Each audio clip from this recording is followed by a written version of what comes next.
Eu converso com o cientista político André César para fazer uma análise desse momento político que vai definir o destino do país nos próximos 2 anos. André, na primeira votação nós tivemos um placar de 55-22 em maio e agora no início de agosto 59-21.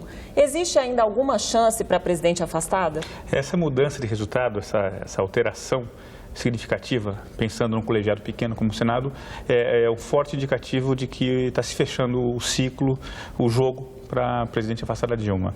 É pouco provável, dadas as condições da política, da economia, do quadro institucional geral, é muito pouco provável que ela consiga reverter esse quadro, consiga amealhar os 28 votos fatais para ela que ela necessita para voltar a assumir efetivamente a presidência. Então, nesse sentido, o próprio PT, os próprios aliados mais orgânicos dela, já estão um pouco se afastaram um pouco, já pensando nos próximos passos, quais serão os meios para a sobrevivência, como o partido, o PT e os seus aliados vão mudar esse jogo mais à frente, pensando em 2016, eleições municipais, e depois a sucessão presidencial de 2018. Essa estratégia de novas eleições, ela demorou ou ela ainda é capaz de desestabilizar esse processo? Não é eficaz porque o tempo é curto, você não tem uma ideia real de como seria esse plebiscito, como que se daria, e é um compromisso difícil de se manter, mesmo porque na volta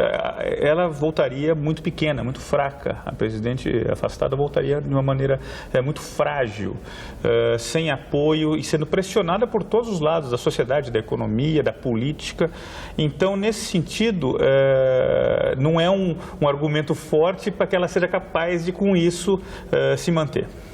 Para o Temer também não está uma situação muito fácil, né? O país continua dividido, ele tem aí uma impopularidade. Ele vai conseguir fazer as medidas duras que ele está prometendo e que ele está dizendo que são necessárias com essa impopularidade? É muito complicada a situação dele também. Ele tem um fato importante aí, que é a questão da interinidade. Ele se tornando efetivo e se confirmando esse resultado da presidente afastada em definitivo, ele pode ter condições aí de tentar reforçar a posição, reforçar a ação em cima dessas medidas, que são, como você falou, altamente impopulares. Mas não vai ser fácil. Há setores organizados da sociedade, ligados ao PT, à esquerda, sindicatos e tudo mais, que estão em cima, são contra e vão fazer barulho e vão agir contra. Então é uma batalha difícil que coloca o Brasil numa situação complicada e a médio prazo, quer dizer, olhando 2018, fica difícil a gente pensar numa saída efetiva. Vamos virar essa página. Essa página vai ser virada com muita demora. Como é que um governo que tinha uma base de apoio tão ampla no Congresso, como o governo da presidente afastada Dilma, chega a essa situação de impeachment? São 2 pontos. Primeiro que houve um cansaço, uma fadiga de material, que eu chamo. São mais de 12 anos de poder do PT, 8 anos do presidente Lula, num momento razoável da economia até a crise de 2008. Depois a presidente Dilma, que herdou a presidência, né, e seguiu ungida pelo então presidente Lula, só que ela não teve capacidade política de negociar com o mundo político. Ela não conseguiu manter um nível de negociação, um tipo de perfil de negociação que o então presidente Lula tinha. E isso foi afastando os setores políticos, foi criando problemas, fissuras aqui e ali com o PMDB, com o grupo do Temer e afins, e gerou esse quadro que, afinal, junto com Petrolão, resquícios do Mensalão, ainda tudo isso somado, e a crise econômica, claro, tudo isso acabou levando a essa situação fatal para ela, que é o fim.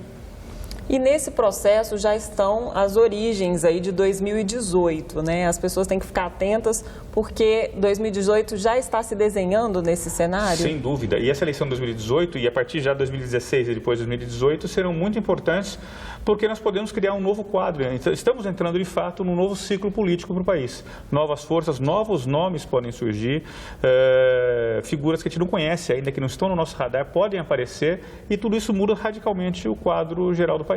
A gente tem aí um fator externo também, que é a questão da Europa estar questionando bastante o processo, o próprio PT indo à Organização dos Estados Americanos. Esse fator internacional pode pressionar de alguma forma a política brasileira? Eu acho limitado. Primeiro porque é uma certa ingerência de um país sobre o outro. Então, há um receio dos outros estados em tentarem influenciar de alguma maneira o processo que ocorre aqui.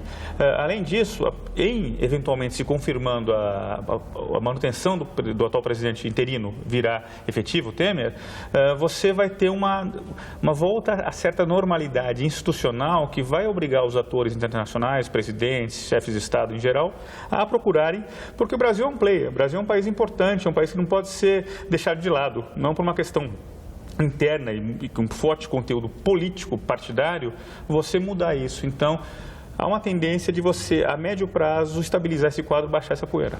O médio prazo seria a eleição de 2018? Sim, até lá você vai conduzindo e vai ser muito importante a economia. No caso, a economia sempre que manda, né? O bolso do cidadão, a realidade, o desemprego, o PIB, a inflação e tudo mais, o quadro macroeconômico em geral. Mas se você acertar isso, ou pelo menos sinalizar encaminhamentos positivos, você acerta, você resolve.